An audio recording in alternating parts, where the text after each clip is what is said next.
stasera con voi Mario Trevi.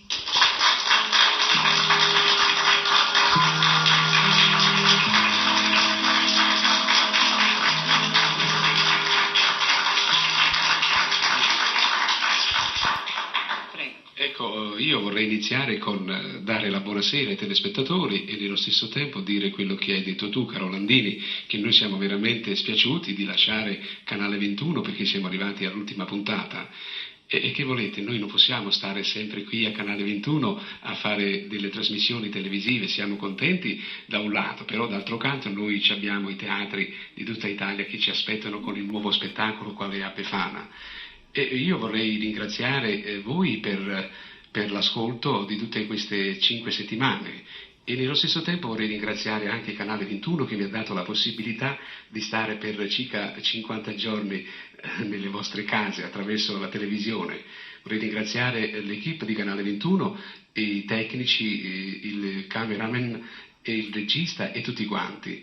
E vorrei ringraziare la signora Tecla Scarano che mi ha dato veramente la possibilità di fortificare queste puntate. Vorrei ringraziare Lino Crispo con quelle sue macchiette, con quelle sue cose belle simpatiche, ha fatto ridere veramente tanto ridere tutti quanti voi. Vorrei ringraziare la signora Bianca Sollazzo che praticamente sapete benissimo che è un artista veramente di una certa qualità, perché vicino a Crispo ci vuole veramente un artista di un certo talento. Vorrei ringraziare Landini che con le sue poche e piccole, belle, simpatiche parole ci ha messo a fuoco tutto quello che noi dovevamo fare. Dunque, signori, arrivati alla fine di queste 5 puntate, non mi resta che chiamare i miei collaboratori, questi grossi artisti, anzitutto la signora Bianca Sollazzo.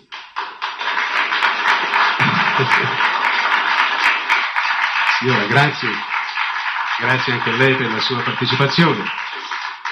L'amico Lino Crispo, vieni.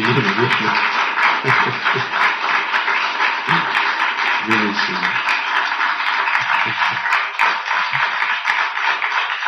La signora Tecla Scarano.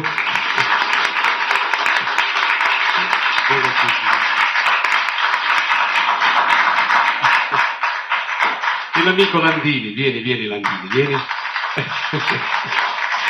Ecco. Allora 1, 2, 3, 4, 5 persone abbiamo mantenuto ogni settimana 50 minuti di allegria, di lacrime e di qualche canzoncina cantata da Mario Trevi. Io sto sempre nei vostri cuori, penso, e voi per me siete sempre la cosa più cara che possa esistere sulla faccia della terra dopo la famiglia. Io vi ringrazio a nome della signora Tecla Scarano, Lino Crispo, Bianca Sollazzo e Leo Landini e speriamo di rivederci la prossima volta a Canale 21 sempre con dei spettacoli degni come questo qui. Buonasera.